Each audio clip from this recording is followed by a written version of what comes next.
Good morning दोस्तों। अनुष्ठान class के यूट्यूब प्लेटफॉर्म में आप सभी का स्वागत है।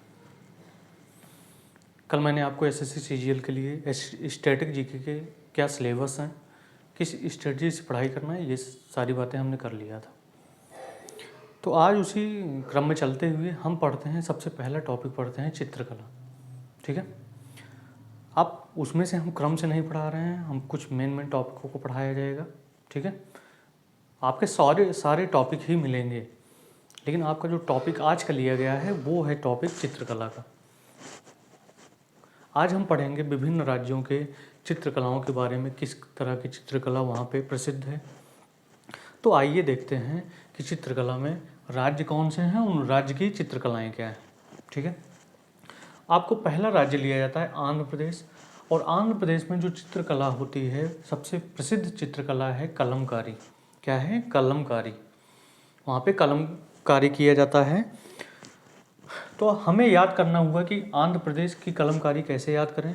तो आप सीधे सीधे यहाँ पर एक टर्मिनोलॉजी बना सकते हैं। क्या? अंधे ने कलम को क्या कर दिया? कलम को कह दिया कार। अंधे ने कलम को क्या कह दिया? कार। हम लिख सकते हैं अंधे ने कलम को बोला कार। कलम को बोला कार। इसका मतलब है आंध्र प्रदेश की जो चित्रकला है उसको बोलेंगे कलमकारी। क्या बोलेंगे? कलमकारी। आगे की ओर चलते हैं। बिहार की बात करें तो बिहार में आप देखेंगे मधुबनी, मिथिला, आरपिन और गोधना। ठीक है, ये चार चित्रकलाएं बिहार की सबसे ज़्यादा प्रसिद्ध हैं, और उसमें भी सबसे ज़्यादा इम्पॉर्टेंट है मधुबनी। ठीक है, सबसे ज़्यादा इम्पॉर्टेंट है मधुबनी। तो बिहार का हम इस प्रकार से याद कर सकते हैं कि मधुबनी मिथिला की। ठीक है, मधुबनी मिथिला की बहू। मधुबनी मिथिला की बहू। और अर्पण, आरपिन से याद कर सकते हो। अर्पण, अर्पण किया गोद में लेके हार को। अर्पण किया गोद में लेके हार को। अर्पण किया गोद में लेके हार को। मधुबनी मिथिला की बहू, अर्पण किया गोद में हार को। हार का मतलब लगा सकते हैं बिहार। क्लियर हुआ? इतनी बातें आपको याद हो गई होंगी। आइए हम दूसरी तरफ चलते हैं। तो आपका अगला जो राज्य है वो है झारखंड और बिहार। झारखंड और बिहार की बात करें तो वहाँ पे दोनों जगह पे जो चित्रकला प्रसिद्ध है, यहाँ पे लिखा है जादो पटिया। ठीक है, जादो पटिया। आप यहाँ पे दो से याद कर सकते हैं। दो का क्या है? यहाँ पे एक झारखंड राज्य है, बिहार राज्य है। ठीक है, दोनों ने एक दूसरे को क्या कर लिया? पटा लिया। दोनों ने एक दूसरे को क्या कर लिया? पटा लिया। तो हम कह सकते हैं ना ये जादू पटिया है। यानी जादू पटिया ने पटाया किसको? झारखंड और बिहार को। तो झारखंड और बिहार की जो चित्रकला होगी क्या होगी? जादू पटिया होगी। ठीक है, अब हम कर्नाटक की ओर चलते हैं। कर्नाटक की बात करें तो कर्नाटक में आपकी जो दो चित्रकलाएं प्रसिद्ध हैं, एक रंग वाली है, दूसरी क्या है? कसूती। एक रंग वाली है, दूसरी क्या है? कसूती। यानी हम ये बोल सकते हैं कि सूती रंग पहनकर उसने किया नाटक।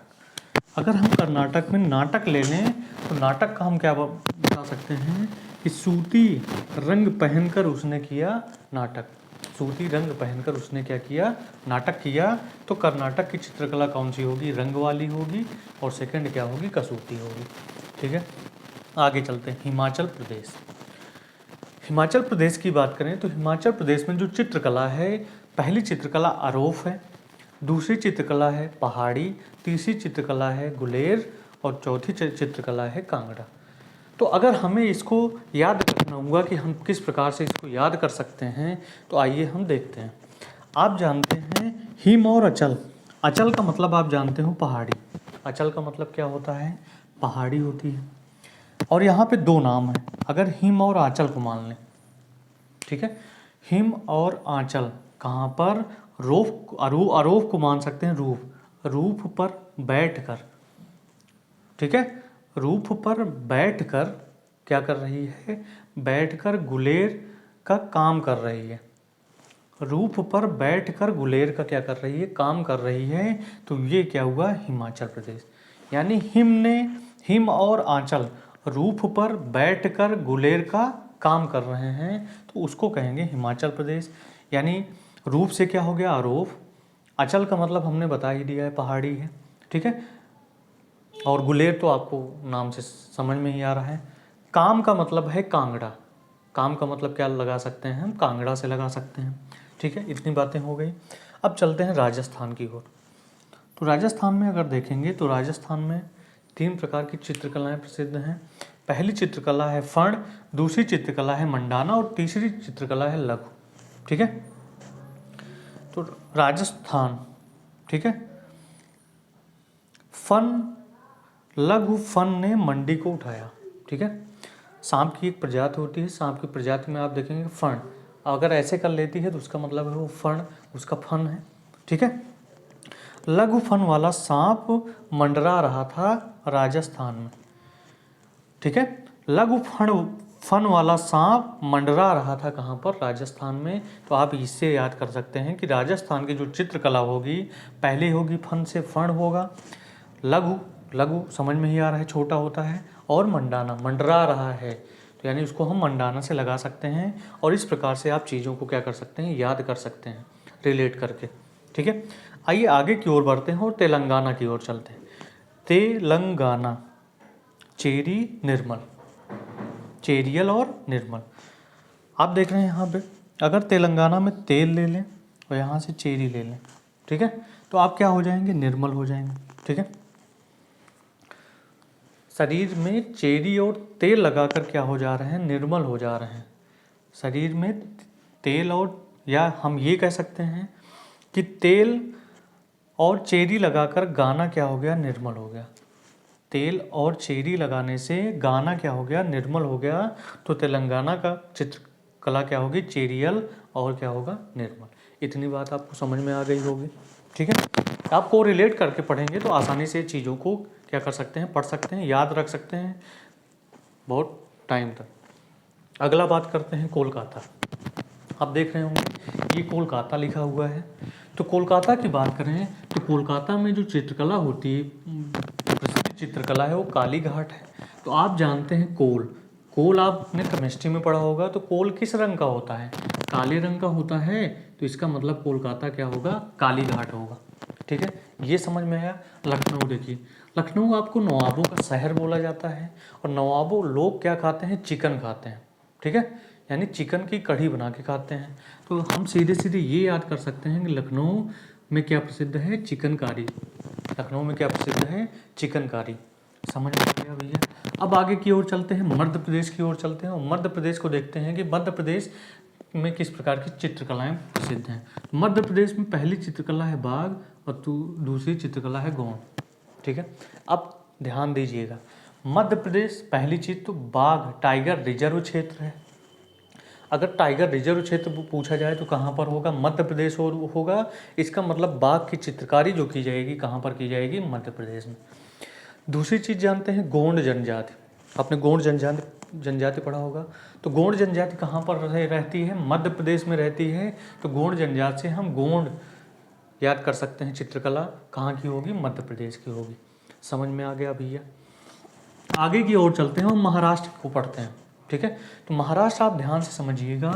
महाराष्ट्र में अगर एक वर्ड ले लें हार, ठीक है, तो महाराष्ट्र में चित्रकला देखिए क्या है, वली, वली को ही बोलते हैं वारली, और सबसे प्रसिद्ध नाम क्या है, वारली का। ये इंपॉर्टेंट टर्म है, ठीक है। और साथ में क्या की जाती है, रंगोली बनाई जाती है, ठीक है। तो आप यहाँ पे सीधे ये कह सकते हैं कि रंग के वार से, रंगोली में अगर रंग ले लिए जाए, वारली में अगर वार ले लिए जाए, तो रंग के वार से वह गया क्या, हार गया। रंग के वार से वह क्या गया, हार गया। तो इस प्रकार से हम महाराष्ट्र में याद कर सकते हैं। पहली की चित्रकला क्या होगी, वारली होगी, और दूसरी चित्रकला क्या होगी, रंगोली होगी। क्लियर हो गया, बात क्लियर है। अब देखिए ओडिशा, ओडिशा में क्या है, पट चित्र और क्या है, सौरा चित्र। चित्रकला में 2 टाइप के चित्र हैं, पट चित्र और सौरा चित्र। तो ओडिशा की बात करें तो हम ये कह सकते हैं ओडिशा, ओ दिशा में सारे चित्र क्या हैं, पट्ट हैं। ओ दिशा में सारे चित्र क्या हैं, पट्ट हैं। तो हम ओडिशा के 2 चीज़ें याद करते हैं, पट्ट चित्र और सौरा याद कर सकते हैं। अब बात करते हैं गुजरात की, ठीक है। गुजरात में देख रहे हैं 2 प्रकार की चित्रकला है, पिथौरा और अथिया। ये चीज़ें इंपॉर्टेंट हैं, ठीक है। तो गुजरात में क्या होगा, पिथौरा और अथिया, ठीक है।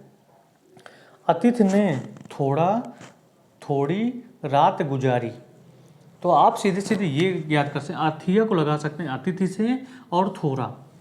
अतिथि ने थोड़ी रात गुजारी कहाँ पर, गुजरात में। अगर अतिथि ने थोड़ी रात गुजारी होगी तो कहाँ पे होगा, गुजरात में होगा। अगली नेक्स्ट देखते हैं राज्य, तमिलनाडु है। क्या है, तमिलनाडु। तमिलनाडु की 2 चित्रकलाएं हैं, कोल्लम और तंजौर। तंजौर एक स्थान है, या तंजौर चित्रकला भी कहते हैं। कोल्लम और तंजौर 2 प्रकार की चित्रकलाएं हैं। तो हम ये याद कर सकते हैं, तमिलनाडु में अगर हम इसका कीवर्ड लें, तुम ले लें, ठीक है। तुम कॉल करके आना कहाँ पर, तंजौर में, ठीक है। कोई प्रेसी है तो प्रेसी से कोई प्रेमी बोल रहा है कि तुम कॉल करके आना कहाँ पर, तंजौर में। कॉल का मतलब लगा सकते हैं आप कोल्लम से, और तंजौर एक स्थान ही है, आप उसके बारे में जानते हैं। पंजाब फुलकारी। मान लीजिए कोई लड़का लड़की को प्रपोज करने जाता है, तो आप देखेंगे फूल कहाँ पे लेता है, पंजे में लेके जाता है, हाथों में लेके जाता है। तो आप सीधे सीधे ये याद कर सकते हैं कि पंजे में फूल लिया, पंजे में फूल दिया, पंजे से फूल दिया। इसका मतलब है पंजाब में कौन सी चित्रकला प्रसिद्ध है, फुलकारी प्रसिद्ध है, ठीक है। आप ध्यान से देखिए और ध्यान से आप देखेंगे कि आपको यहाँ पर को रिलेट करके चीज़ों को बताया जा रहा है। तो ऐसे याद करेंगे तो आपको ये चीज़ें काफ़ी देर तक याद रहेंगी और काफ़ी दिनों तक याद रहेंगी। तो इसलिए आप जो भी नॉलेज करिए उसको रिलेट करके पढ़िए, एक दूसरे से रिलेट करके पढ़ेंगे तो आपको चीज़ें याद जल्दी होंगी और आप उसको कई बार रिवाइज भी कर सकते हैं, ठीक है। इसी के साथ चित्रकला के टॉपिक पर ही हम अपने बातों को विराम देते हैं। आगे की बातें कल के टाइम में होंगी, तब तक के लिए आप बिल्कुल अच्छे से रिवाइज करिए और जो भी ट्रिक आप अपने हिसाब से ही बना सकते हैं, क्योंकि सबको सबकी ट्रिक पसंद नहीं आती है। तो इसलिए आप अपने तरीके से भी बना सकते हैं रिलेट करके, ठीक है। तब तक के लिए विराम देते हैं।